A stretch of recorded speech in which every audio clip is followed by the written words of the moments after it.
ATL happens though, man. An A-Town classic movie. Right on. How did you feel shooting that thing, man? See, that's an example of what I just said. See, so I almost got fired from ATL. The third day they came to fire me, and I didn't care. You see what I'm saying? No. I was like, good. I ain't got to wake up in the morning no more. Good. And then see, the thing was, like I said, man. So I had just got a $10 million check. And then they pulled up and gave me another $5 million check. So now so now I got all this money and I got to go to work.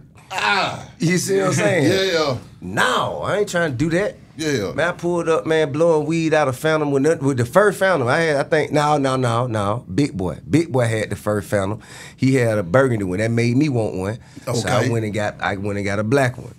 And so I drove. I'll never forget that day. Tip pulled up to the studio with that Phantom. He came in to get us. I done ran outside and jumped in that bitch. I went round the corner. I said, I got to drive this shit. Oh, man, this is crazy.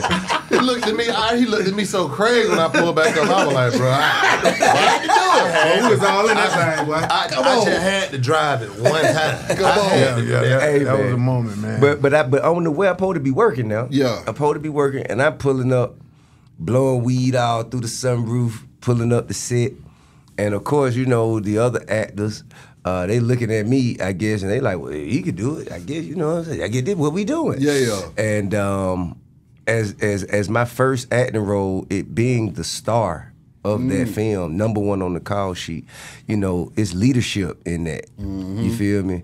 I didn't understand that at the time. I was only thinking about myself. Yeah. So when they came to fire me, I said, okay.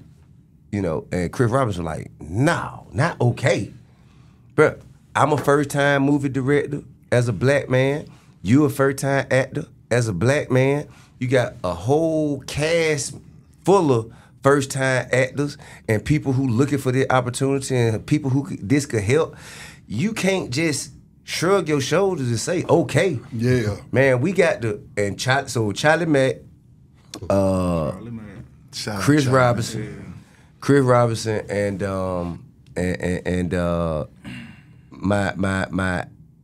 my agent, who wasn't my agent, but the agent I had left him in position, and his first order of business was to come tell me that I was fired. You know what I'm saying? So all of them, you know what I'm saying, got with me, and once Chris, you know, said that, and Charlie kind of reinforced it, I was like, man, all right. Then it felt like, you know, I'm gonna be all right after this. Yeah. But everybody else, this could make or break, you know what I'm saying, the trajectory of their career.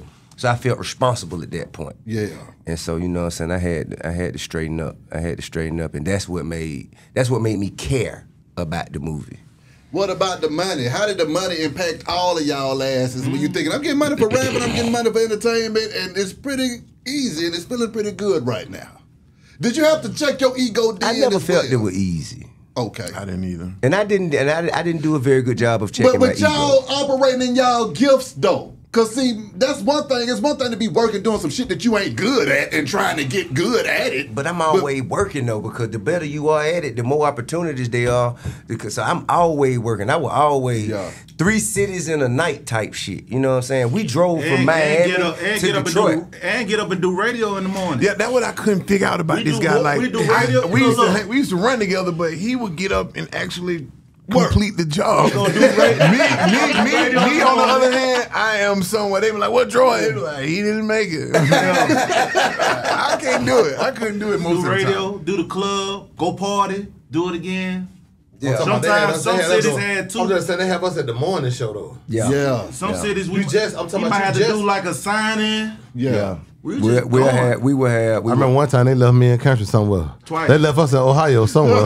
We woke up like, we did. The girls drove from Detroit and picked us up and drove us. Girls drove us back to Georgia. I said, look, we got left.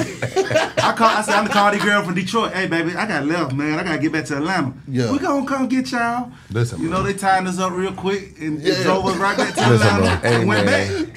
You had to be They listen, tight- they you had tight to be up. on point, they man. tighten up. You just had to be on Clay point. wasn't gonna let, you know what I'm saying, because it's another opportunity that we got to make it to, and if we don't make it to that opportunity, You lose. exactly. So at least one of us got to make it. Exactly. You know what I'm saying? Showing up on time though, man. We never did that. We showed up, not necessarily on time. You know what I'm saying? But it still showed up within enough time to make happen. You know, to complete the mission. Exactly.